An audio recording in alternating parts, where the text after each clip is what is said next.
this is a once in several decades event that happens. But if this happens, I'll be locking myself into as much capital as I can, as much borrowed capital as I can over 50 years for 3.5% a year. And here's why. Inflation is always going to increase the prices of everything. Even if the inflation comes down to near zero, which it never happens, people are economists, specialists, economic advisors. They're very happy with 2.5% inflation rate or 2% inflation rate. That's their target. 2% is their target. So if the prices keep going up by 2%, well, let's see, over 50 years, right? 1.02 to the power of 50. Remember, if inflation is at 50%, at 2% over 50 years, then the prices nearly triple.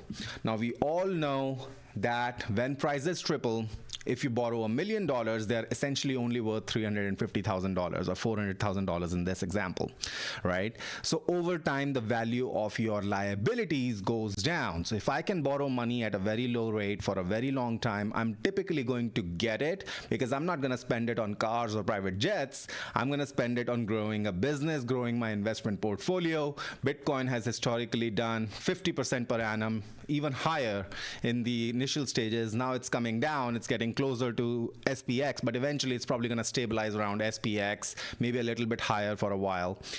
And if I can borrow at 3% and make 15%, 20%, 25%, I'm just going to keep doing it and keep getting richer while the value of the money that I have borrowed goes down.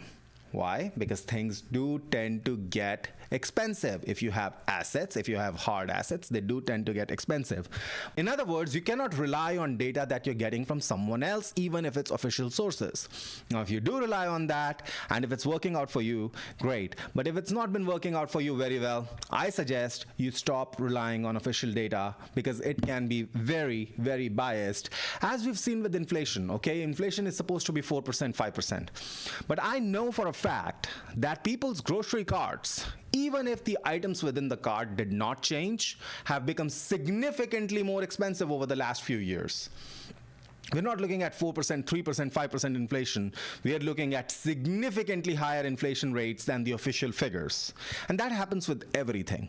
So if you just trust the official figures, well, at least form your hypotheses and then test them or validate them or invalidate them by yourself.